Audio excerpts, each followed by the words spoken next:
sans plus tarder, j'ai le plus grand honneur de présenter notre première conférencière principale, Madame Nathalie Beaulieu, qui est directrice de l'enseignement et de l'Académie du CHUM, donc le Centre hospitalier de l'Université de Montréal, et directrice exécutive de l'École de l'intelligence artificielle en santé, qui va nous parler de comment apprendre ensemble pour intégrer l'IA en milieu réel. Nathalie, à toi. Bien bonjour tout le monde. Comme Nadia l'a mentionné, je suis la directrice de l'enseignement de l'Académie. Je suis vraiment contente d'être avec vous aujourd'hui. L'Académie, en fait, du CHUM. Le CHUM, c'est le Centre hospitalier de l'Université de Montréal. Nous avons préparé une courte présentation pour vous présenter globalement qui nous sommes, puis comment nous abordons le développement des talents et des compétences pour mieux intégrer l'intelligence artificielle en santé.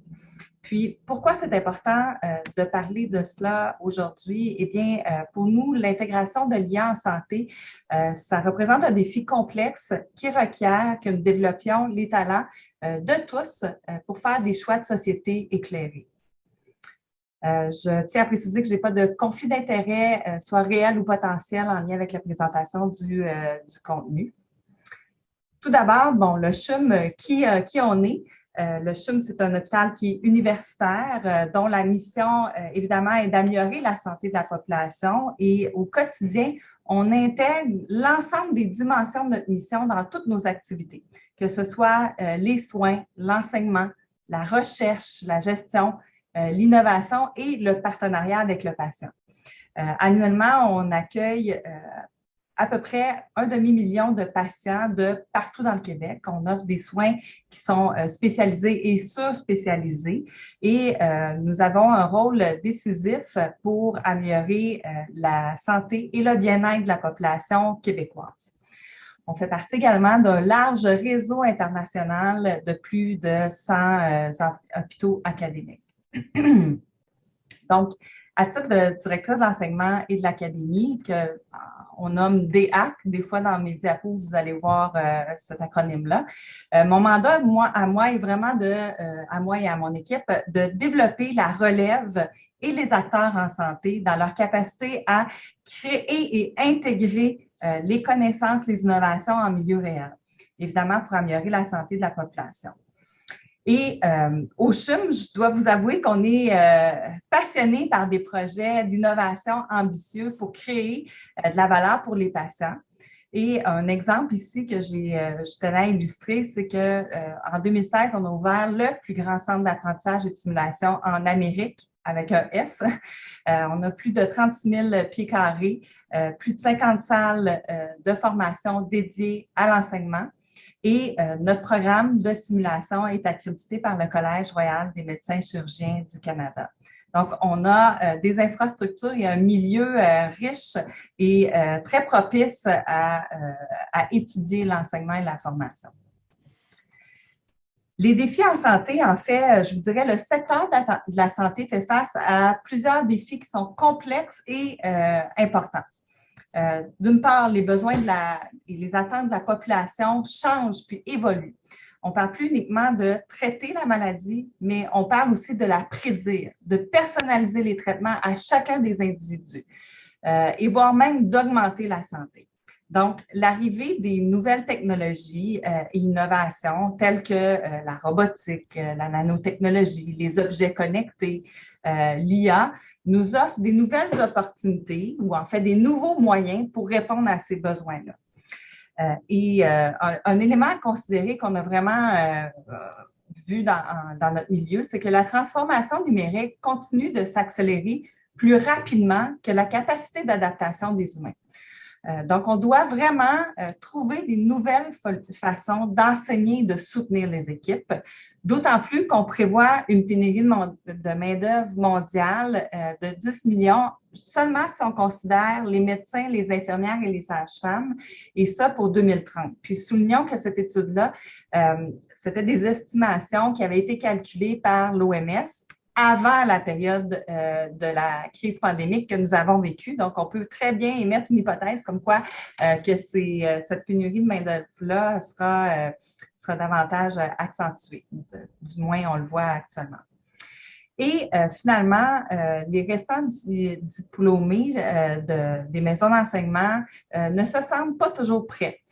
Notamment, on a une étude du Collège royal des médecins chirurgiens du Canada qui démontre que 84% des médecins résidents estiment qu'ils ne sont pas suffisamment bien préparés pour intégrer et faire face à l'IA via leur parcours de formation. Donc, on doit se poser certaines questions. Donc, ces défis nous ont fait réaliser combien l'apprentissage, l'enseignement, la formation sont devenus critiques et essentiels pour relever ces défis-là. Certes, on peut développer les compétences, on peut disséminer les connaissances comme d'habitude, mais nous pouvons certainement faire mieux pour créer de la valeur. Créer de la valeur pour la population, pour les équipes, pour réduire les coûts de santé, pour accélérer l'intégration de ces innovations-là, mais avant tout, pour les patients qui méritent les meilleurs soins et services de santé. Donc, devant ces défis, en 2018, on a décidé de lancer l'EIAS, donc l'École de l'IA appliquée à la santé, qui est vraiment une école contextualisée en milieu réel, pour, un, soutenir les acteurs en santé à faire face à ces défis, et deux, intégrer l'IA de manière humaine, éthique et responsable. Et cette école, elle est destinée à tous les acteurs de la santé, que ce soit aux patients, aux professionnels, les stagiaires, les chercheurs, les gestionnaires dans notre milieu, des partenaires de l'industrie et autres. Je vous dirais rapidement, quand on a décidé de lancer l'école, on a dû répondre à des questions qui sont plutôt complexes. Quelles compétences devons-nous développer pour faire face à ces grands bouleversements-là? Comment développer les individus, les équipes et l'organisation? Avec qui, surtout lorsque les experts sont eux-mêmes en apprentissage. Et pour répondre à notre première question qui était quelles compétences devons-nous développer chez la relève, la main-d'œuvre en exercice pour nous aider à faire face à ce grand bouleversement-là et ces grands défis-là?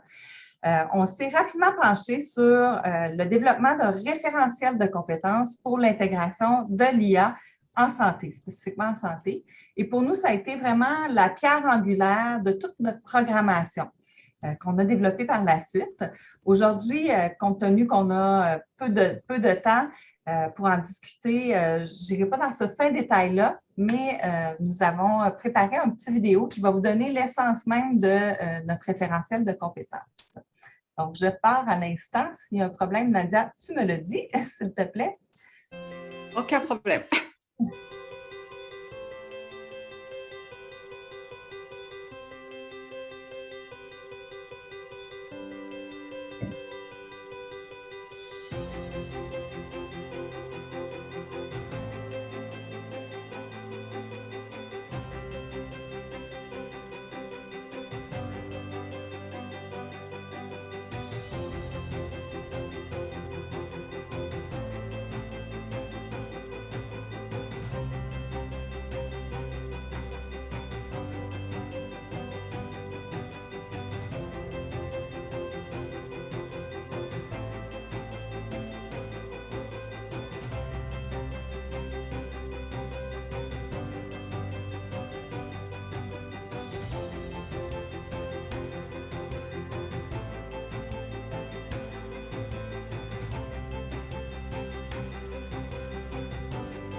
OK. Donc, comme vous l'avez vu, l'humain est au cœur de ces compétences, de ce profil de compétences-là. Et nous avons réalisé à travers des projets, des études, voire même l'expérimentation, que c'est vraiment ce qui fait la réelle différence pour une meilleure intégration de l'IA dans les soins de santé. Mais comment développer ces compétences chez les individus, les équipes et l'organisation lorsque les besoins ne sont pas perçus par les apprenants et que les rôles et les modèles d'organisation ne sont pas encore redéfinis ou définis? Donc, notre deuxième question. Nous avons trouvé, je dirais, certaines réponses dans le Topol Review, qui est une revue réalisée par le NHS, qui détaille 14 recommandations dans 6 catégories pour mieux former la main-d'œuvre en santé pour faire face à la transformation numérique. Et notre expérience et nos analyses reflètent aussi que nous avons dû miser sur la culture d'apprentissage, des méthodes d'apprentissage variées avec une infrastructure technologique à l'appui, le soutien aux pédagogues, à l'ensemble de la main-d'œuvre, aux pionniers et finalement, le développement de la relève. Évidemment, nous avons dû adapter nos stratégies de développement des compétences selon les apprenants. C'est une évidence, là. Et une variété, je dirais, d'offres de produits, services a été requise. Et on a vraiment 3 grands cas de figure, si je peux dire ainsi, au niveau de notre stratégie. On avait une stratégie, nous avions et nous avons toujours une stratégie de sensibilisation, formation et formation-accompagnement. Je dirais, au niveau de la sensibilisation, peut-être davantage au niveau de la main-d'œuvre au sens large en santé, les patients, la relève, les partenaires de notre écosystème. Sensibilisation, formation, davantage pour les early adopters, formation, accompagnement, davantage pour les pionniers en IA santé, les porteurs de projets en IA santé du CHUM, certains chercheurs également de notre milieu. Et pour développer tout ce contenu, toutes ces compétences, nous avons misé sur 3 approches. Excusez l'anglicisme, mais Build by Borrow. Borrow dans le sens où lorsque le contenu était déjà existant à l'extérieur de l'organisation, on a vraiment fait de la curation de contenu. Il existe déjà de très bonnes formations, donc on a évalué ces formations-là selon certains critères et on a fait de la curation de contenu. Buy, c'était comme plus dans une perspective d'impartition lorsque le contenu devait être un peu adapté et ou développé par d'autres. Et le build, c'est-à-dire ce que nous, on a développé nous autres-mêmes à l'interne, lorsqu'il y avait vraiment une réelle valeur ajoutée à s'investir dans un développement, je dirais, davantage maison. Bon, notre troisième question que je vous ai partagée au début, avec qui pouvons-nous développer ces compétences lorsque des experts sont eux-mêmes en apprentissage? Je dirais la réponse, elle est simple, mais à la fois complexe, mais bon, avec tous. Il faut vraiment miser sur l'intelligence collective, l'intersectorialité pour avoir un dialogue et des réflexions riches, enrichies de tous. Que ce soit avec les patients, avec les professionnels de la santé, avec l'industrie, avec des startups même, avec les data scientists. C'est vraiment, on a mobilisé toute notre communauté pour dégager, générer, dans le fond, les grands enjeux et identifier les experts dans le domaine et ou co-développer cette expertise-là. On a mis sur pied différentes activités, que ce soit des hackathons, des communautés. On a même créé un nouveau lieu, l'Idéarium, qui a été un endroit physique où on faisait tout l'ensemble de notre co-construction. Et vous aurez remarqué sur cette photo que c'était le bon temps. Pas de masque, de la proximité entre tous et chacun. Donc, maintenant, j'irai avec peut-être 2 exemples concrets pour illustrer le type de projet d'apprentissage au CHUM. Donc, bref, des exemples de nos activités avec quelques résultats qui ont émergé. Je vais commencer avec un premier exemple qui concerne une formation de type Train the Trainers en IA santé. On se rappelle que le Topol Review explicitait l'importance de former les pionniers et les champions et également l'importance de former toute la main-d'œuvre. Nous avons décidé, je dirais, de former les pionniers à former la main-d'œuvre, donc une pierre deux coups. Essentiellement, nous avons collaboré avec professeur Aurélie Jean, qui est une numéricienne, experte en IA, puis qui enseigne notamment au MIT, et avec les grands experts en IA santé du CHUM pour développer vraiment une formation spéciale destinée aux pionniers et qui va les amener à mobiliser par la suite eux-mêmes et à transférer leurs connaissances dans leur propre pratique et leur propre secteur d'activité. Les compétences qui étaient ciblées lors de cette formation-là étaient la littératie des données et la traduction IA. Donc, les livrables, concrètement, là, ce qu'on a réalisé, c'est cette collaboration-là a permis, dans le fond, de développer une formation, une série de balados, des boîtes à outils pour rehausser les compétences en tant que formateurs, puisque ces gens-là n'avaient pas nécessairement l'habitude de jouer ce rôle-là dans leurs équipes, des communautés de pratique et un petit lexique d'IA en santé. Honnêtement, on en est très fiers. Il est disponible en ligne. Il est magnifique. Je vous invite à le consulter. Et les résultats, en fait, ce que ça a donné, on a obtenu 23 formateurs qui ont été formés. Notre cible était de 20. On a eu des représentants de presque toutes les directions cliniques et de soutien. Donc, autant je pense entre autres un chirurgien cardiaque qui était dans le même cours que quelqu'un au niveau de la logistique hospitalière, que quelqu'un au niveau des soins infirmiers. Donc, vraiment, il y avait une très belle grande diversité dans notre audience. 80% de cette audience-là a actuellement un plan de transfert des connaissances et compétences qui est en cours.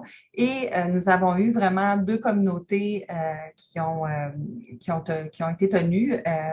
Rappelons-nous-le qu'on a quand même au niveau, tous et chacun, mais particulièrement au niveau hospitalier, eu une période de COVID plutôt difficile. Donc, c'est quand même un exploit qu'on a réussi à aller mobiliser, former avec des plans de transfert et des rencontres de communautés de pratique. Puis, le tout était vraiment réfléchi dans une perspective de parcours de formation un peu plus personnalisé. Le deuxième exemple, il s'agit ici d'une formation destinée aux professionnels en oncologie du Québec pour intégrer l'intelligence artificielle. Cette formation-là a été développée avec la Société canadienne du cancer et le projet a été financé par le ministère de l'Économie et de l'Innovation. On a débuté avec une analyse des besoins en bonne et due forme. Il y a eu près de 800 patients et proches aidants au Canada qui ont été sondés. 330 professionnels de la santé en oncologie au Québec qui ont répondu au sondage. Et les résultats ont démontré que 90% des professionnels et des patients ont évalué leur niveau de connaissance et compétences en IA comme débutants. Évidemment, c'était pas surprenant. Par ailleurs, 80% d'entre eux ont dit être intéressés ou très intéressés à en savoir plus sur l'intelligence artificielle. Qui nous a mené par la suite à mettre sur pied notre comité scientifique multidisciplinaire avec des médecins, chercheurs, infirmières, physiciens, patients partenaires, etc. Puis, le mandat du comité scientifique était vraiment de s'assurer d'un contrôle de qualité et d'un alignement entre les objectifs d'apprentissage et les compétences qui étaient visées dans cette formation-là. On avait 4 grandes compétences, l'IA responsable, la littératie des données, la réflexion analytique et également la pensée scientifique. Les résultats, 3 modules de formation en ligne ont été développés, disponibles à travers le Québec sur notre plateforme d'environnement numérique d'apprentissage et 3 thèmes ont été abordés. Les fondamentaux de l'IA, donc vraiment connaître le cycle de développement de l'IA en oncologie, la pensée critique, comment évaluer les risques et les bénéfices d'une solution IA, le raisonnement clinique, comprendre comment l'IA peut aider à la décision clinique. Évidemment, tout ça a été développé avec des experts dans le domaine, puis un clin d'œil et merci, un grand merci à tous ceux qui ont collaboré avec nous. Mais former, je dirais, les professionnels de la santé suffit pas. Les patients, vraiment, sont au cœur de cette transformation-là de la santé. Donc, on a également développé une trousse éducative pour les patients atteints de cancer et les proches aidants. Ça comprend des vidéos, matériel de lecture, des podcasts et tout le matériel a été construit autour d'un continuum, une trajectoire de soins et ou de la maladie, je devrais dire, de la prévention, dépistage, diagnostic, traitement, les soins palliatifs et fin de vie, la vie après le cancer et un volet sur l'éthique et la confidentialité. Donc, quelques résultats, je vous dirais, préliminaires. Cette formation-là a été lancée depuis un mois. C'est tout chaud. Après un mois, on a quand même eu 300 consultations de la formation, 100 consultations de la trousse éducative, 400 écoutes de notre balado. Et on sait qu'on a rejoint des gens des îles de la Madeleine à la baie James. Donc, ça sort vraiment des murs du CHUM. Donc, on va bien au-delà du CHUM. Donc, les deux exemples que je vous ai démontrés, ça va un petit peu à expliciter comment on s'y est pris pour répondre à nos trois questions au niveau des compétences, de notre méthodologie et de nos collaborations. Et ce sont que deux exemples parmi une large programmation d'activités. On a eu des midi-conférences avec des événements pour sensibiliser, ce qu'on appelle nos MIAM, nos moments de l'IA à midi, de la formation des communautés pour mieux innover, collaborer, la curation de contenu, comme je vous ai explicité, via notre site web, tout est accessible en ligne. Ça vient un peu complémenter nos produits et services. Des balados diffusion lancés pendant la COVID pour nous aider à répondre dans ce contexte-là. Et finalement, une variété de ressources éducatives pour outils. Tout a été créé selon les compétences et vraiment pour mobiliser les connaissances de tous. Notre référentiel de compétences a guidé vraiment nos choix puis nous a aidé à prioriser les projets. Et je dirais, les résultats parlent d'eux-mêmes. Grosso modo, de 40 000 participations à nos activités jusqu'à 10 000 vues de nos outils et ressources en ligne. Et encore une fois, je dois le préciser, tout ça, malgré la période de COVID qui a vraiment impacté le milieu hospitalier et d'autres défis et que je passe. Actuellement, au CHUM, nous avons près de 100 projets qui soit étudient ou introduisent l'intelligence artificielle en milieu réel. Je vous dirais, tout ça, c'est grâce majoritairement à trois initiatives. Bien sûr, le fait d'avoir mis sur pied le IAS, que vous connaissez maintenant, mais également notre équipe de scientifiques de données et notre infrastructure technologique, ce qu'on appelle en nos mots notre data lake. Ensuite, évidemment, la troisième initiative structurante, c'est l'accompagnement qui est offert par l'équipe d'innovation et de gestion de projet qui vient aider la mise sur pied des projets d'innovation. Et évidemment, grâce à l'ensemble des pionniers du CHUM qui innovent pour vraiment répondre aux besoins des patients et aux grands défis de santé qu'on rencontre. Donc, sur la diapositive, vous avez ici quelques exemples, là, ici, que ce soit de l'intelligence artificielle pour aider à prédire par exemple, les crises d'épilepsie pour les patients. Ensuite de ça, l'intelligence artificielle pour aider à dépister de façon différente ce qu'on appelle la rétinopathie diabétique, c'est-à-dire une maladie du fond de l'œil. Ici, on a intégré de nouvelles technologies qui permettent d'améliorer l'accessibilité des patients à ce genre de tests-là et de dépister de façon précoce cette maladie qui touche une majorité de patients diabétiques et qui est une des grandes causes de cécité. Donc, nos prochaines étapes. En conclusion, je vous dirais, on vous a présenté le IAS, ce qui a été réalisé à l'heure actuelle, les premiers résultats qui émergent. Nos prochaines étapes sont bien sûr continuer à développer notre programmation, On vous invite à consulter notre site web. Notre prochaine activité sera le 26 mai, portera sur la quantique en santé et sera accessible à tous. Deuxième élément, nous sommes intéressés évidemment à partager nos connaissances et à développer des projets collaboratifs avec des équipes qui s'intéressent à la création de valeur par l'enseignement. Et troisième, et non le moindre, je dirais, nous sommes vraiment intéressés à accueillir des chercheurs avec nous pour étudier puis évaluer, je dirais, les nouveaux rôles de demain. Quels sont-ils? Comment vont-ils se construire? L'enseignement et l'IA, donc les impacts à former sur, avec et par l'IA. Et finalement, l'impact de la pédagogie innovante et de l'apprentissage tout au long de la vie pour le bénéfice des patients. Donc, sur ça, j'ai fait un tour très rapide. Mon équipe et moi seraient prêts à répondre aux questions. Je vais arrêter le partage d'écran et peut-être juste préciser que le site web ici, vous avez une majorité de contenu puis vous pouvez communiquer avec nous là, sans problème aux adresses qui sont présentées sur cette diapo. Donc, je vous remercie. Bonjour Nathalie, merci de votre présentation. Comme le monde qui me connaît savent que j'ai toujours une question. Alors écoutez, j'ai peut-être une drôle de question. Je trouve ça quand même assez impressionnant ce que vous faites et je me demande, vous êtes financé d'où et comment?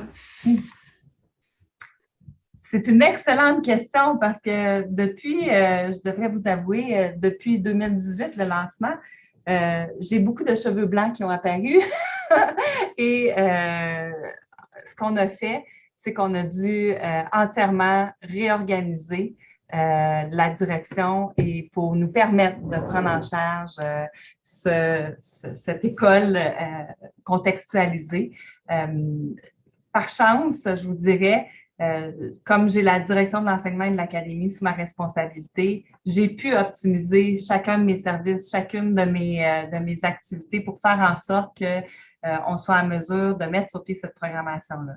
Donc, il y avait déjà une direction de l'enseignement et de l'apprentissage au CHUM en quelque sorte. Puis ce que vous me dites, c'est que c'est cette bout-là de l'organisation qui a été réorganisée pour pouvoir s'enligner sur l'école d'intelligence artificielle. Est-ce que je comprends bien? Oui, tout à fait. Puis je dirais, évidemment, on a quand même eu un appui institutionnel là, pour de départ là, minimal pour mettre sur pied une petite équipe, très petite équipe qui travaille avec nous là-dessus. Et heureusement, nos experts proviennent de notre milieu. Donc, inévitablement, ça l'aide, ça. Quand je parlais de développement de formation, bien, nos experts proviennent de l'interne ou de collaboration ou de partenariat, etc. L'autre élément pour le financement, on a vraiment recherché des partenariats souvent tripartis, là, maison d'enseignement, le CHUM et, par exemple, tout à l'heure, je parlais du ministère de l'Économie et de l'Innovation ou des projets de recherche, etc. Donc, c'est vraiment de cette façon-là qu'on réussit à progresser. Merci. Super, merci beaucoup. Il y a Chris et puis Anne-Louise. Vas-y, Chris. Vous êtes sur mute, je ne vous entends pas. Ou Non, on ne l'entend pas.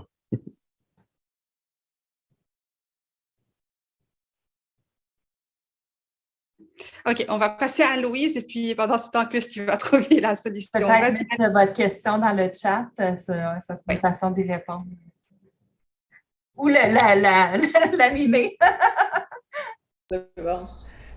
Alors, merci beaucoup pour la présentation. J'ai trouvé ça vraiment extraordinaire.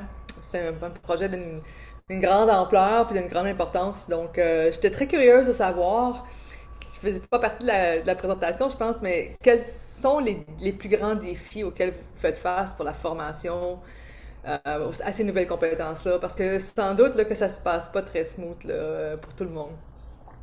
Oui, je dirais dans les défis qu'on a rencontrés, tu sais, quand je parlais que le besoin n'est pas perçu, puis que les apprenants sont à un niveau hétérogène, Donc, l'étape de sensibilisation a vraiment été très, très, très importante, que d'ouvrir le champ des possibilités, de faire émerger, puis de planter, excusez l'expression, mais planter des petites graines, puis des arroser, puis de labourer la terre, mettre un peu d'engrais pour que ça émerge.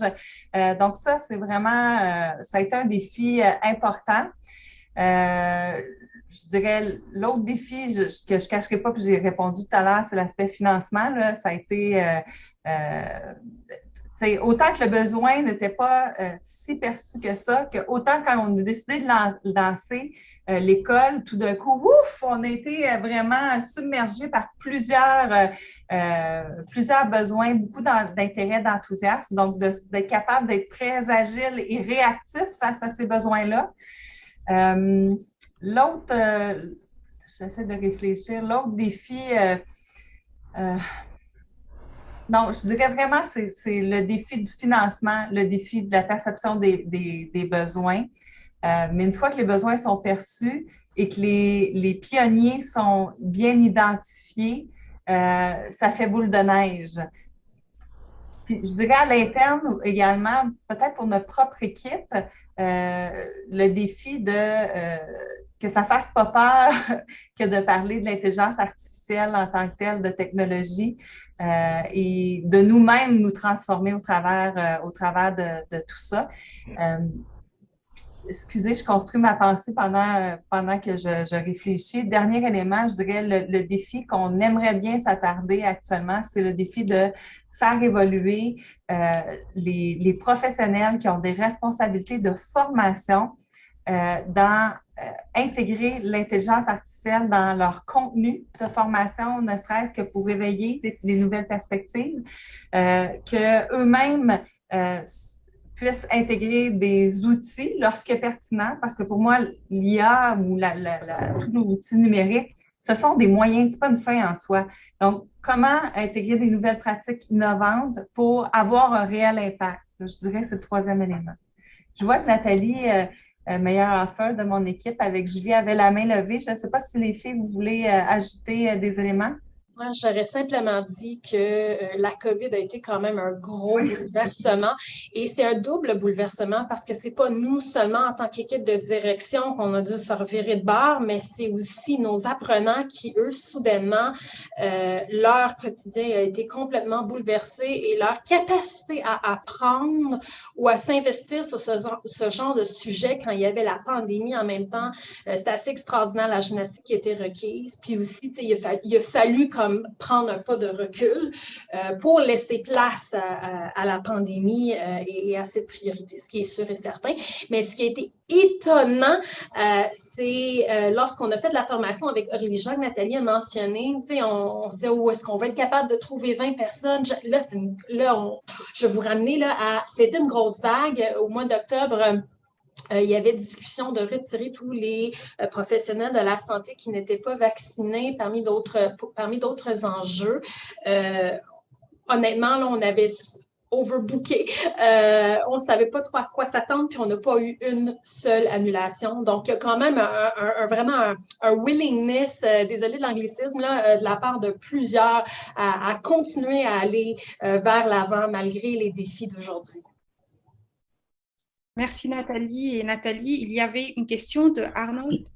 Donc, il dit bonjour Nathalie et l'équipe. Comment ou bien simplement envisagez-vous d'intégrer des patients ressources pour développer l'offre de formation dans la suite? En fait, systématiquement, dans tout ce qu'on produit comme contenu de formation, les patients ressources sont impliqués d'une façon ou d'une autre, que ce soit sur le comité scientifique, que ce soit comme formateur. On a eu une formation, on a créé une expédition IA Santé qui visait un peu à faire vivre ce que c'est l'intelligence artificielle, tant dans le milieu hospitalier que dans le milieu de l'industrie, que dans le milieu des data scientists. Donc, comment mieux comprendre, puis après ça, pouvoir jouer un rôle un petit peu plus de traducteur entre ces différentes instances-là. Et on a même eu un patient qui, lui-même était le professeur parce qu'il parlait, dans le fond, de son expérience avec ces objets connectés tels que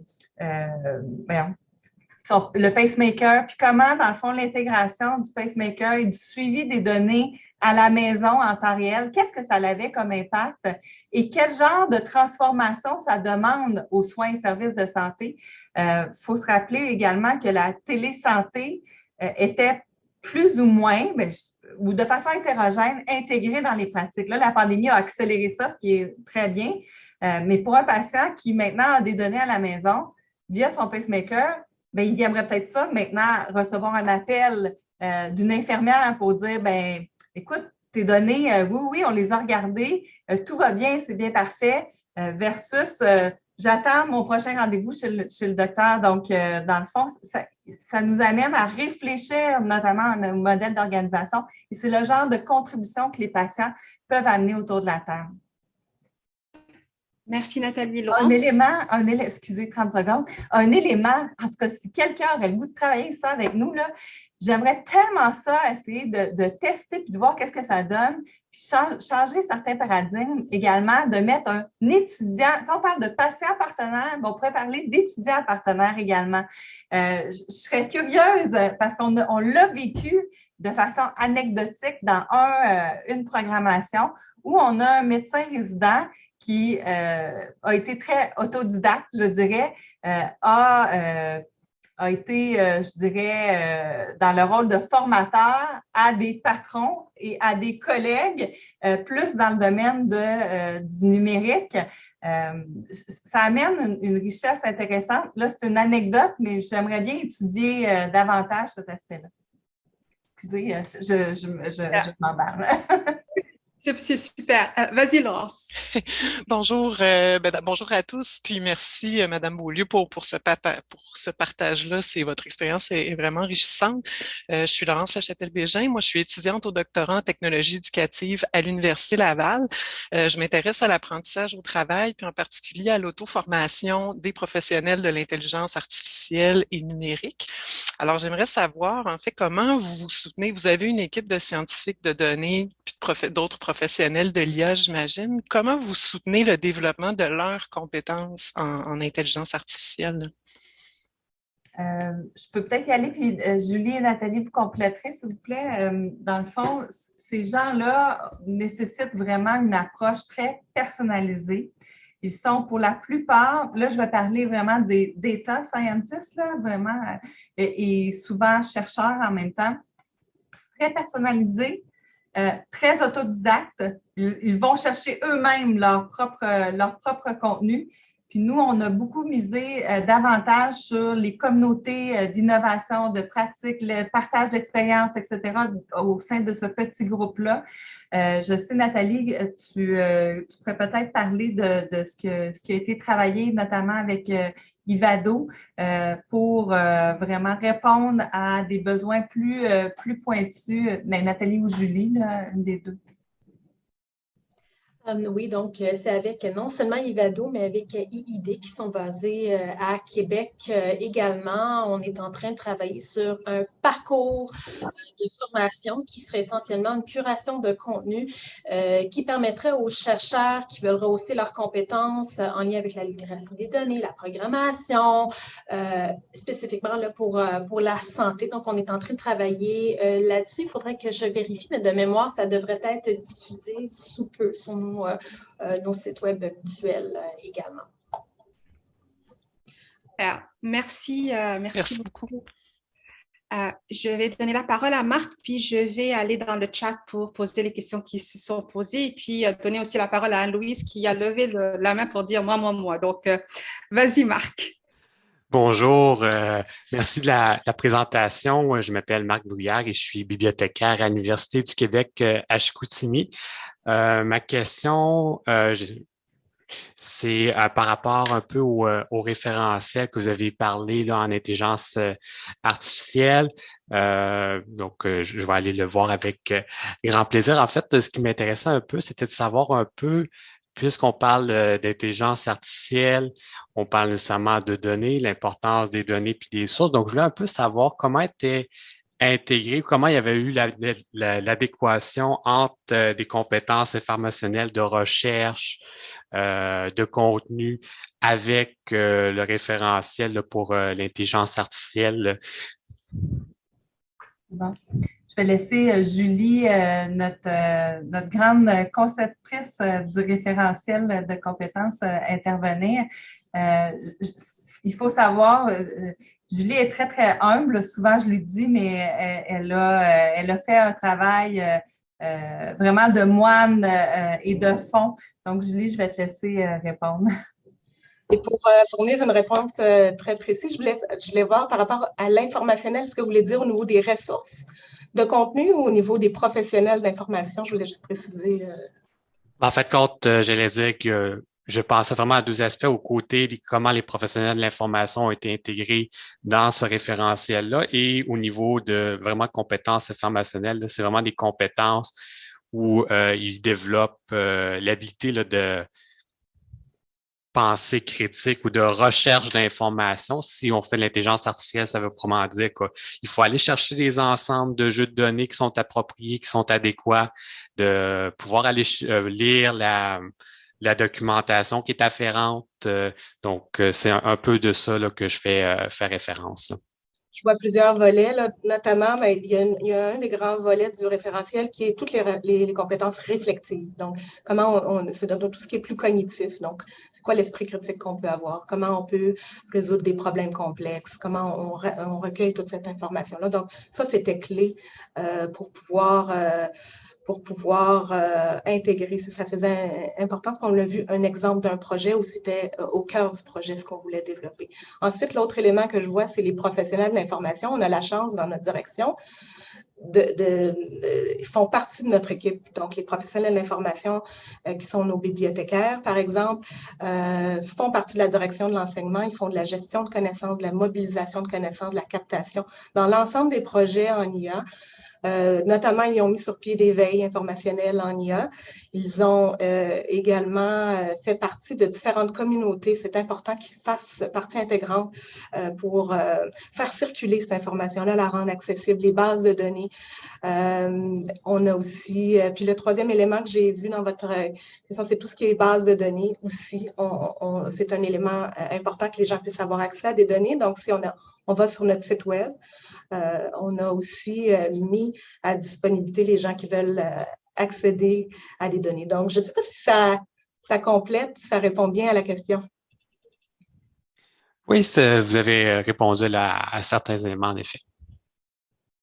Et peut-être un élément que je peux ajouter, moi, de mon côté, c'est qu'on a fait évoluer l'offre de services de l'équipe de la bibliothèque, notamment avec l'arrivée de l'école, mais pas uniquement, il y a d'autres projets, mais dans notre vision des choses, on a vraiment fait évoluer l'offre de services de cette équipe-là. Ce dont Julie faisait mention d'avoir des bibliothécaires intégrés aux équipes projets. Ça ne se faisait pas avant nécessairement.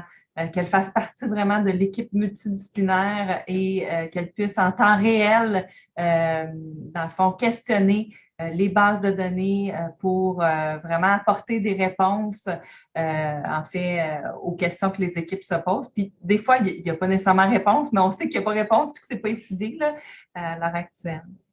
Et qui dit nouvelle offre de service dit nouvelles compétences. Et donc, on a aussi beaucoup travaillé avec la chef de la bibliothèque pour mettre en place un profil de compétences pour ces bibliothécaires-là et de voir qu'est-ce qui peut être fait pour eux aussi les amener à évoluer et mieux développer donc leurs connaissances et leurs compétences pour pouvoir ensuite les intégrer dans leur pratique au quotidien, puisque aussi les bibliothécaires ne répondent pas seulement aux besoins internes du CHUM ou des professionnels du CHUM, mais aussi des patients maintenant. Donc, c'est important qu'ils soient eux aussi évolutifs pour prendre en compte toutes ces nouvelles compétences qui sont requises pour la transformation de la santé. Merci Nathalie et Merci. Julie. Je vais lire la question de Chris. Donc, après qu'une nouvelle technologie est adoptée, qu'est-ce que vous m'entendez? Oh, ben finalement, ça marche, mon microphone. Ah oui, vas-y, Chris. Oh. Ben, c'est ça, vous avez parlé de formation pour tout le monde, tous les intervenants dans l'hôpital, à vos questions de l'éthique et du IA. Donc, félicitations pour avoir accompli tout ça.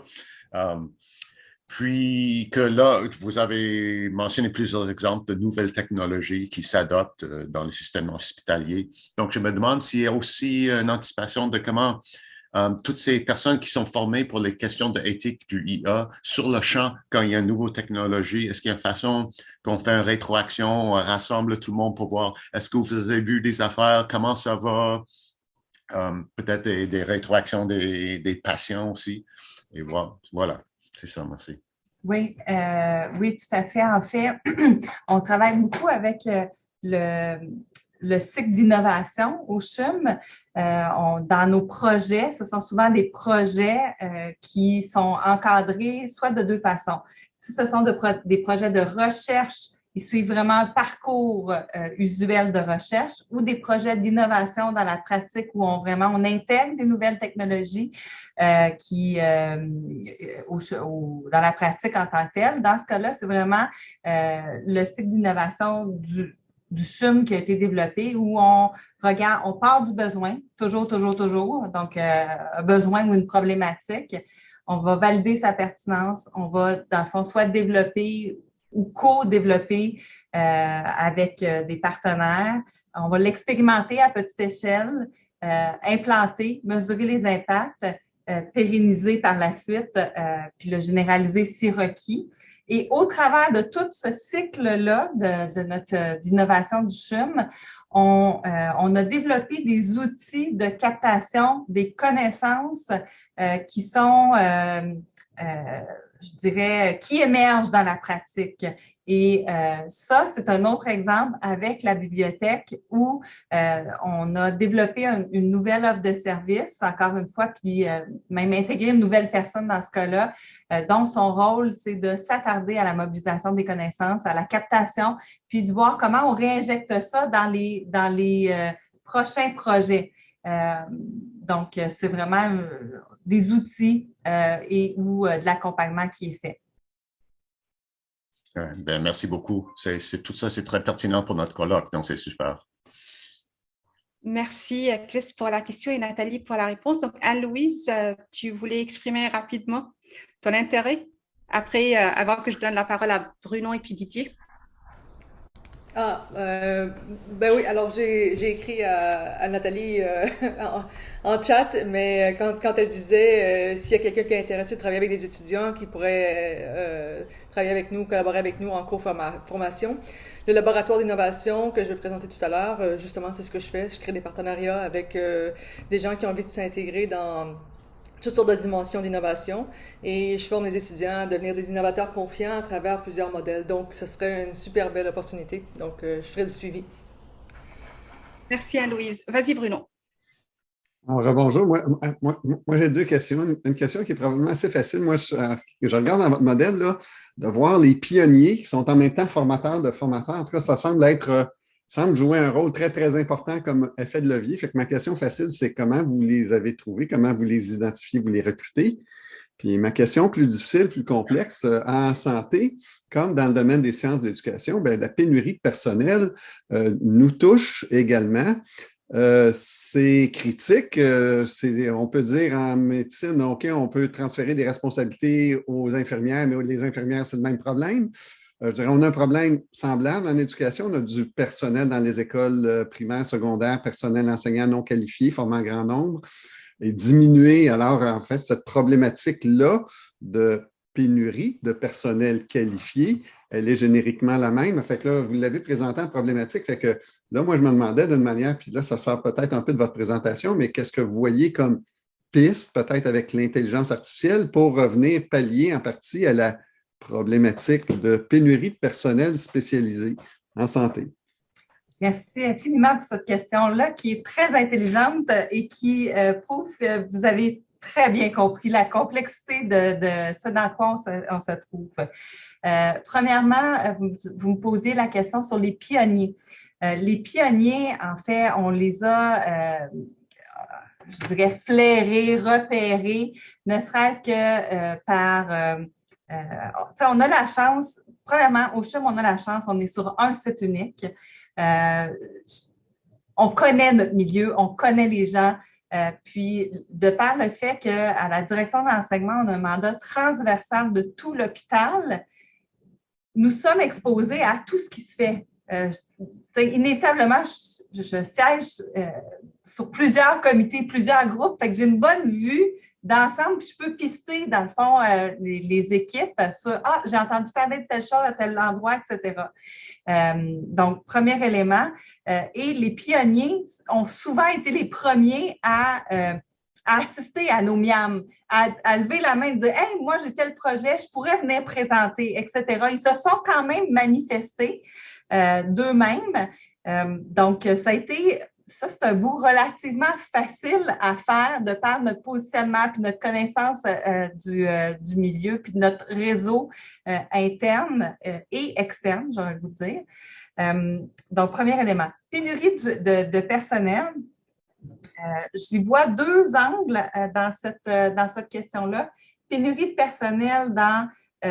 oui, vous êtes en train de demander à des pionniers de former les autres, leurs collègues. Ont-ils du temps? Sont-ils libérés? Comment ça se passe, etc. Donc, premier aspect, je dirais, ça n'aurait pas été possible si nous n'avions pas eu un soutien institutionnel et une culture forte d'innovation, d'apprentissage, puis qu'on croit vraiment en l'apport de l'apprentissage et la réelle création de valeur pour les patients. Puis, je dirais tout le travail qui a été fait autour de... Tu sais, au début, je parlais de l'intégration de l'ensemble des dimensions de mission, les soins, l'enseignement, la recherche, la gestion, l'innovation, le partenariat avec le patient. Le fait de regrouper l'ensemble de ces dimensions-là, inévitablement, ça crée boule de neige. Et à un moment donné, il y a eu un réel... excusez l'anglicisme qui me vient en tête, là, c'est statement, mais une réelle prise de position, prise de position sur le fait qu'au CHUM, on croit suffisamment en tout ça pour dégager puis de se dire qu'on garde un 15 % qu'on appelle pour la mission académique dans le temps de nos employés. Et est venu à un moment donné des discussions difficiles que de se dire, ben OK, le 15 % pendant que nos équipes font ça, ne soignent pas. Qu'est-ce que ça veut dire? Est-ce que ça veut dire qu'on remet en question notre offre aux patients, etc.? Et on en est venu jusqu'à dire, ben on y croit suffisamment pour dégager du temps puis faire les choix difficiles des fois qui se posent. Ce qu'il faut également signifier, c'est que pour la majorité, ben pas la totalité, mais plusieurs de nos pionniers sont des chercheurs, sont des médecins qui ont cet ADN-là d'innovation, de développement, qui ne comptent pas leurs heures, qui ne comptent pas leur temps. Donc, honnêtement, on est chanceux pour ça. C'est vraiment une condition de succès.